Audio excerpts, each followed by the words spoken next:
there's actually some new studies that are coming forth that are showing us that these oral flea and tick meds cross the blood-brain barrier and can trigger what's called neurologic drooling. This is where it goes into your hands, right? This is really important for you to have this information. This neurologic drooling is related to Dr. Natalie Lenoir Blackman here, coming to you today to talk a little bit about the earth or fire season that we are about to enter into.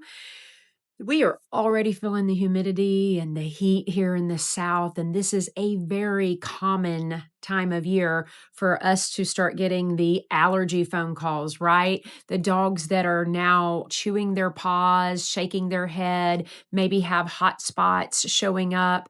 This is the hot and fire season. And a very important thing to note is that if your pet has had oral flea and tick meds in the past, they may very well start showing fire signs that they did not show prior in this year. Because as it warms up, that fire in the body starts to come to the surface. So we start to see damp heat issues, and that can show up, like we talked about, as dermatitis, pododermatitis, otitis in the ears, can also show up as cystitis in the bladder. But we also have a fire component, which is connected to the heart. So that can be anxiousness. We can see behavioral changes. And then, of course, we do not want to see neurological signs. But one of the things I wanted to talk to you a little bit today was about drooling. That's not really something that most of us think about as a side effect of these oral flea and tick meds. But I had a client that came into my clinic who builds dog parks, and he builds dog parks across the United States. And he's one of the people that brought this to my attention. Now, when I see increased drooling, I'm immediately connecting the dots to the spleen chi deficiency, which is an energy weakness. It can be related to leaky gut symptoms, and also just dogs that have had a lot of chemicals because it actually exhausts the body, kind of wears down the adrenal glands. But there's actually some new studies that are coming forth that are showing us that these oral flea and tick meds cross the blood-brain barrier and can trigger what's called neurologic drooling. And so I wanted to come on here today to talk to you about this because this may not be something that anyone's brought to your attention. And it also may be something that you might be able to help save your neighbor's dog from having a full-blown seizure, or might be able to help them prevent sudden death, because this neurologic drooling is related to the chemicals crossing the blood-brain barrier, as we said, entering through an axonal neurologic pathway. And then this drooling happens when the pet is either excited or their metabolism is high.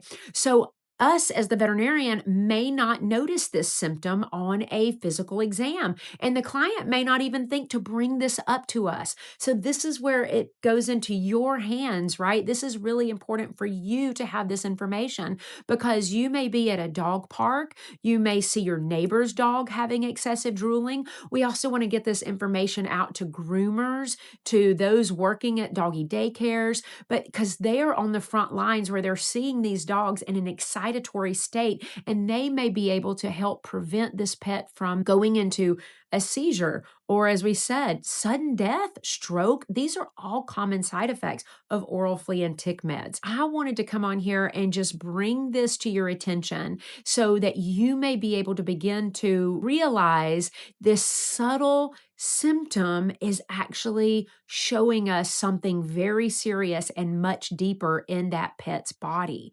So remember, every symptom is a flag.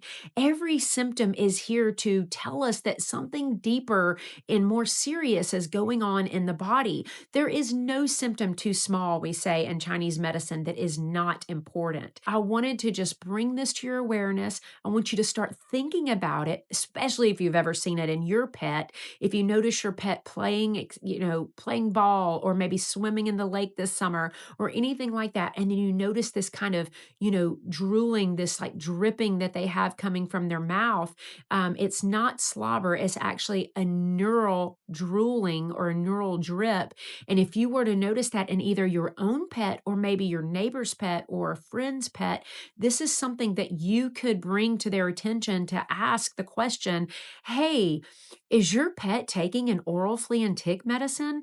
And then if they're like, yes, you can say, this is a really important symptom. It may look small now, but some of the dogs that have developed this neurologic drooling have died suddenly within a few weeks. So you could be on the forefront of saving this pet's life. So I hope this information will bring you something that can benefit you, benefit your neighbor's dog, benefit a friend's dog. Let's get this information out there. As I've always said in our practice, each one reach one. And as you know, I've put together the Holistic Pet Reset for this very opportunity right here. So you could just lead them to our website. Hey, go check out this website. Go watch this mini course. It's very simple to understand, but it's got life-saving information in there for each pet. We want to see the change in these pets. We want to see the change that we want to be in this world, right? We want pets to begin to feel like pets again.